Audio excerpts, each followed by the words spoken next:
Hi everybody, it's Mariana with VPX Classroom. If you are new to my channel, hello and welcome. I'm a teacher here in Alberta, Canada, and I love to make helpful YouTube videos for other teachers just like you. Today is going to be a bit of a shorty episode. I want to talk to you about a phrase that I've kind of coined in my own brain, and it's called anchor charts over artwork. As some of you guys know, I have a new role, and I've been in a new role for the last 3 years now, and I support English language learners at our school. And as such, this new role allows me to go into all the classrooms while the teachers are there, and I support teachers in implementing best practices for students who are learning English. I have seen it all, and I continue to see awesome teaching strategies at my own site and beyond as well. But one thing that rings true for me no matter where I go in, no matter what classroom I visit, is the phrase anchor charts over artwork. And I've been to many classrooms, and there's a varying range, a degree of artwork that's displayed in the classroom. But one thing that is true, at least through my eyes as a language learner support teacher, is that anchor charts in the classroom will always be more valuable in the classroom than artwork. Now, hold on. Don't get the wrong idea. It's not that I don't value artwork. My sister is an artist. I value artwork greatly. But in the space of a classroom where the walls are very limited in how much we can put up on our walls, I think artwork should be best saved for the hallways, where we can brighten up the hallway spaces and everybody can walk by and see the different methods and techniques and things that we've used. But within the walls of your own classroom, I believe that those spaces, the bulletin boards and beyond, should be reserved for things like anchor charts. Anchor charts are so powerful and valuable for all students in the classroom, not just language learners. Anchor charts are visual learning aids. Anchor charts help to remind students of the outcomes or the targeted learning goals that they are practicing in that moment, but also as a reference for, step-by-step instructions. Like, let's say, for example, when they're doing math, long division, and they forget what step is next, they can easily reference that anchor chart to help them in that moment. Anchor charts help to break down huge concepts into smaller, more manageable chunks, and bonus points if you include keywords and visuals on the anchor chart as well.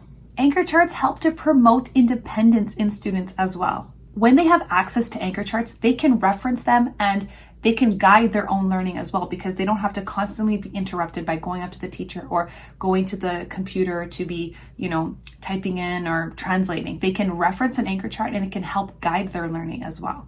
Not to mention, when you see an anchor chart and you use that information and you are able to answer and decode a question, it helps you to feel more empowered because you took ownership over your own learning. You found the anchor chart, you found the information that was helpful, you answered the question, and then you felt confident in yourself. Anchor charts are so valuable in any elementary classroom, especially to language learners, but to all students as well. Like I said before, my role allows me to support students in the classroom that are multilingual learners. So they might not just be learning English. They might be learning other languages as well. But for example, I was helping out in a grade 4 classroom, and I had a little Spanish student who came straight from Mexico. And language was very limited for him. But the teacher took the time in the beginning of the unit, when she started teaching about science and scientific concepts like lithosphere, biosphere, atmosphere, hydrosphere. Those are very big words for a typical grade 4 student to learn, not to mention a language learner who was coming from Mexico, so who had no idea what those meant. But she made the coolest anchor charts where they were in the shape of whatever they were talking about. So for example, lithosphere was in the shape of the earth and it was drawn to look like rocks and things like that. And she wrote with big words, lithosphere. And then she put describing words on the anchor chart to help for students, to help them with their assignments to remember the lithosphere means the rocky crust or the landscapes or things like that. And she had those up on the walls. So when it came time for this student to be doing his work, I sat next to him and I was translating. And in the moment that I was talking about lithosphere, I could see it right then and there, his eyes just right away. It was like automatic. He went straight to that anchor chart and he wanted to see what it was. And when he came back, he was smiling because he recognized the word lithosphere and he at least knew the context of what we were talking about. What's even more powerful about my anchor charts is when students have access to them all year round. And that's exactly the reason why I created my ELA notebooks and my math notebooks. Because as a classroom teacher, I'm creating the massive anchor chart that's living in our classroom on the wall while I'm teaching them about long division, let's say, for example. And students create their own version to keep inside their math notebooks. But then when we're done long division and I'm moving on to a new concept, I need to take down that big anchor chart and I have to make a new one. But the notebooks have all of the anchor charts for students to reference all year round. So it's super powerful to have access to those because students can reference them as needed.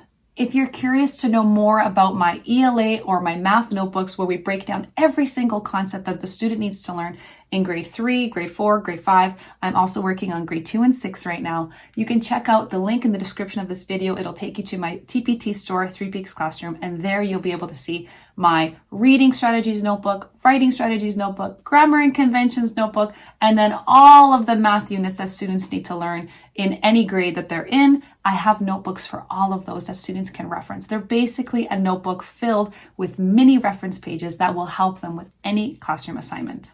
So in summary, allow your students' artwork to live outside of the classroom walls, but within the classroom walls, let's reserve those spaces for helpful referencing materials like anchor charts. And no, I don't mean to go overboard. Yes, I did go into a classroom where we had posters that went from the wall up onto the ceiling. Let me tell you, that was an eyesore. That was a long time ago. That was like 10 years ago that I saw that. But let's reserve the spaces inside the classroom walls for our helpful anchor charts for all of our students in the classroom, not just language learners. Reserving the bulletin board space in your classroom for anchor charts will allow your environment to be the third teacher, helping to reinforce all those skills. Thank you so much for being here, everybody. I hope you learned a valuable lesson today. If you liked this video, don't forget to give it a thumbs up so we can send it to other teachers as well in YouTube. And if you haven't already subscribed, don't forget to hit that subscribe button so you don't miss any more episodes coming up in my 5th season of YouTube. Yes, I've been doing this for 5 years now, sharing valuable videos for other teachers as well. Thank you so much for being here, everybody. I hope you're having a wonderful start back up in the new year, and I'll catch you guys in the next episode. Bye.